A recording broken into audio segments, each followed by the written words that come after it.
Edge, Brian McKinney, and he's a good guy, super guy. That's the reason I do this show, and we're having a good time doing it. It's a blast. I have a blast doing it. I hate that the Super Bowl show will be my last show, but I will be doing some basketball stuff for him, and even a few baseball shows here and there. But nothing like I've been doing where I've been doing a weekly show, breakdown on conference championships, breakdown on divisional playoffs, breakdown on the wild card, breakdown on weeklies. I think the last regular season week I went 19-7 against the spread. That counted over-unders and straight lines and stuff like that, and which means I'm making money. Then I went undefeated wild card weekend. Then I lost one game. I'm down one against spread. Now I'm down two. Because I had New England today to cover. I really did. I thought they'd cover for sure, without question. And I missed it. But hey, that's how it goes, guys. I don't mind it. I'm fine with it.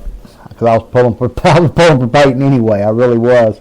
I had a friend of mine named does Montero on boxing, and I tagged him and told him, Early was talking back and forth on Facebook about his heart was Denver and Carolina, but his mind was Arizona and New England. Well, my mind was New England and Carolina, and my heart was Carolina and Denver.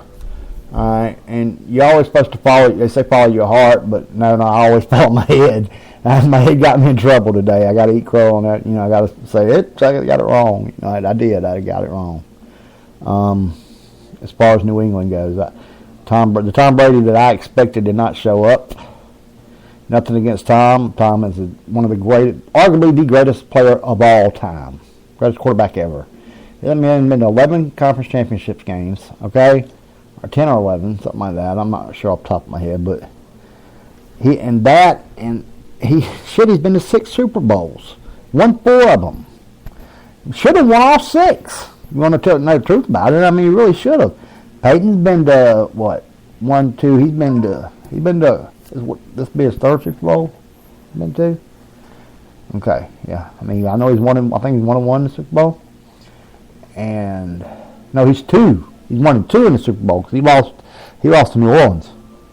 They lost to the Saints. I forgot when he was in Indianapolis still. And but they did beat the Bears. They lost to the Saints, and then he got blown out by the Seahawks. Well, guess what? This Carolina team is the Seahawks with some power on the other side of the ball, too. They're the Seahawks with some power on the other side of the ball. Norman's going to shut down one half the field. Not quite like Deion Sanders did, but he's gonna whoever your biggest threat is. Take Darius Thomas out of this game, guys. Demarius Thomas is gone. He's wiped out. He's out of this game. Emmanuel Sanders is the biggest threat to them, and that, Owen Daniels proved today that he's a threat. He's a hell of a threat. As far as I'm concerned, he did to me anyway. And I was impressed. I really was. I was thoroughly impressed. He looked good. He looked great. Peyton looked great. All of them, they all looked great. I'll be honest with you, all of them did to me. As far as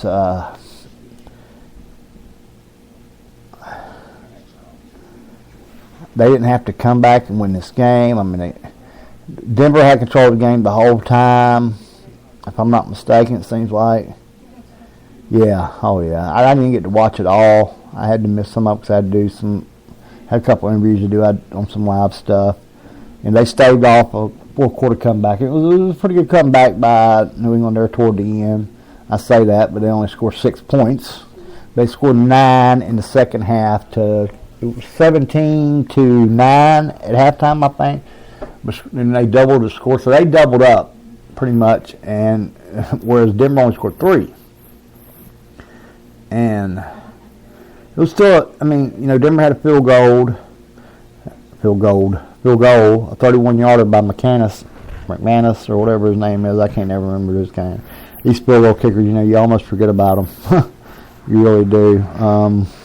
Then when Gronkowski caught that ball with like 12, 13 seconds left, whatever it was, and it was, it was early on that Peyton played he was on the ball early. I mean, he really was. I mean, I think Daniels had, a 20-yard touchdown pass, 22-yard, 21-yard, somewhere in that area. Then turn right around with another 10, 12-yarder somewhere in that area. I mean, just back to back, boom, boom, boom, boom. This happened so fast. And it seemed like right off the bat, they went down and scored immediately. And then, then come back and scored, but missed the extra point. This all happened in the first quarter. Should have been 7-7 into 1. Second quarter was was dominated in essence by Denver with time of possession, if I'm not mistaken. And Denver New England had a big field goal. Gostkowski makes right at a 50 or 46, 47-yard field goal, something like that. I still don't have no stats on my screen, Joey. I don't know what we're going by here, what we're doing, but I'm going off my memory here. I can remember them beginning the finals, the fourth quarter, and it was 20-12, if I'm not mistaken. We started the fourth quarter, and it was just over 2 minutes to play when the Patriots took the ball back, and I knew it was Tom Brady. Here's Tom Brady, man, and he turned out to be Tom Brady right there. And this is the Tom Brady that I thought would maybe show up for 3/4 of the game, but he didn't. He drove down, he scored. And they went on. It just didn't have enough. Too little, too late. How about that? The best way to describe it. Too little, too late, or too much, too late. Whatever you want to call it. It's too late for not enough. Whatever. I don't care what you call it. I call it Peyton Manning's in Super Bowl X. Oops. Super Bowl L. Super Bowl L. We got one number on this one. Super Bowl L coming up, guys. Right here in 2 weeks. 2 weeks from tonight, Super Bowl L. And I can't wait. Cam versus Manning.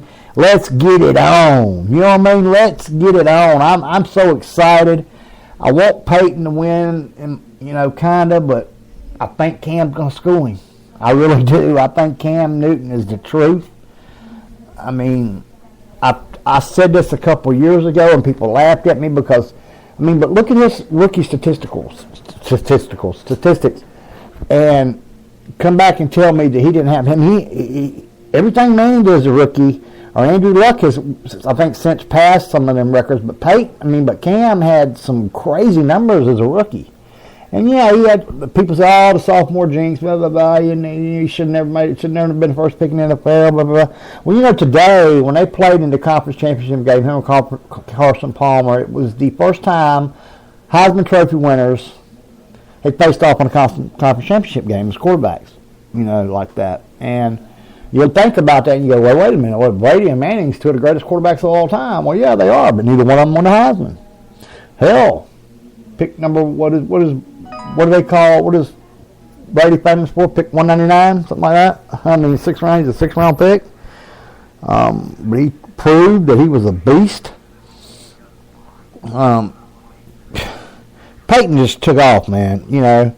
Peyton took off. He started off great, and that was just awesome on his part. I was impressed with how he played today. I really was. He did, and somebody said earlier in the week, I don't remember why I'd seen it at, or maybe I'd heard it on a show or something. I don't remember. My TV never leaves ESPN or wherever PBC may be fighting or wherever an MMA show is, unless I'm at it live. Okay, that's just it. Now, everybody knows I'm coming to the Midwest, and we're going to start a little circuit up there, MMA circuit, and it's going to be part of Team MMA for Life, promoting it. I'm going to promote Team MMA for Life forever. Win it for life. It's KC Profit _ Fight Serve at KC Profit _ Fight Serve. Facebook page is KC Profit EN for KC Profit Entertainment. You also go to facebook.com / Fight Serve Boxing and MMA. You can catch just about every podcast ever been dropped. We didn't drop a lot of podcasts early because most of our stuff was done live on the Big Dog Radio Network. I want to thank y'all, the Big Dog Radio Network, everybody involved with them, for putting me on live so many times and, dealing with some of my shit sometimes. So I'm not the easiest person to deal with at times when it comes to the fact that I'm the type of person that wants perfection. I want. When I say perfection, what I mean is I want to give y'all the best I can. You know what I'm saying? I want to do the best I can. So I do a lot of studying on this stuff. Like Brian called me about doing a show for him. All right, the first time I was like, ooh. And I did it spur of the moment and ended up going undefeated that day, and that was pure luck. I'm not going to lie. That was pure, absolute luck. No doubt about it. It was absolute luck. And so, I mean, no question. Pure, just luck. I was lucky as could be to do that. And turn around now, I started studying it because I knew I was going to do a show for him from then on out. You know, I said the doctor's doing, you know, the Prophet's doing house calls, so they called me the Prophet is what my original handle was, or whatever you want to call it. You get, once you reach a certain point, you start picking up handles and stuff. And on Spreaker, which Spreaker is where we go with all of our social media stuff, Twitter, Facebook, but it is definitely not our biggest carrier. But I love Spreaker to death because it's where I got started. Stitcher, Blog Talk Radio, Buzzsprout, Audacity the podcast, you name it, you can go find us. Tumblr, I mean, we're everywhere. You know, Google Plus, we're everywhere, and we have exponentially grown from a company that just started. But I got in this business. I didn't get in it to do podcasts. I didn't get in it to do radio shows. I didn't get in it for none of that. Okay, I got in it to take care of fighters. I got tired of watching them get robbed again. You know, I did grow up as good friends with Vernon Forrest. I got the kindergarten pictures and stuff, you know, when we was in kindergarten together and all that. I was looking at it a couple days ago. My mom's got it hanging on the wall of her house, and brought tears back to my eyes because I can remember us beating up on each other with Montgomery Ward gloves that had, you know, vinyl. They wasn't no damn leather. They were vinyl. We promote a lot of fighters. You know, we started out promoting them for free, and I don't mind doing that to get our name back out there. But now we're affiliated with a lot of people, and we're sponsored by several people. That's just, you know, and they're amazing. I mean, Flexmit's amazing, man. This guy's amazing. They're awesome. If you want to go and you want to purchase stuff, you know, and you mention the hashtag FightServe, you can get a discount. Do I get credit? Yeah, sometimes I get credit, sometimes I don't. I don't really care. That's not what I'm in it for. I make enough money off other stuff, you know. Now, I have been to the top of the mountain, all the way to the bottom of the valley, you know. Some people know my personal story, some don't. There was an article done about it a long time ago, but that's irrelevant, okay? That's all irrelevant.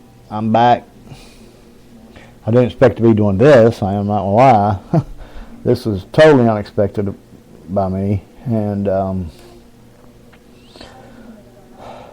I expected to be representing fighters and for their betterment. What I mean by that is stop listening to them get robbed. I don't want to hear them get robbed no more. I mean, so many managers in the sport and just advisors and people say bad things about Al Heyman. One thing I will say is I know Vernon was his first fighter, okay?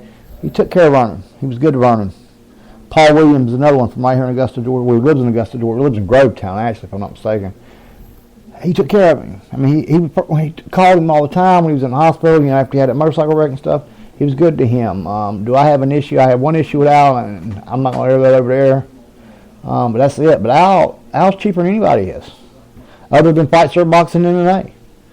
Now, you come us, I'm going to get you there. I'm going to get you to the top. I can promise you that. I got a new guy signed in MMA. He is a megastar in the making. I mean, he's an undefeated Muay Thai fighter. He's undefeated as an MMA amateur. This guy's going to the top. Will I send him to the UFC? I'm not sure yet. You know, that sponsorship deal at the UFC's got me kind of pissed. The Reebok deal, and you know, because that's got more to do with Stitch. I love Stitch. I've been a fan of Jacob Stitch Duran forever. You say, how can you be a fan of a cut man? Well, man, people that go back in the sport of MMA or boxing knows who Stitch Duran is, guys. I mean, he's been doing this for a long, long, long time. Now, I've got off my topic here quite a bit. I'm going back toward what I know, boxing and MMA. I got a show coming up here in about, let's see what time it is, 11:01. So I got a show coming up at 1 a.m. tonight, live, And what it is our top 10 pound for pound in the world. And the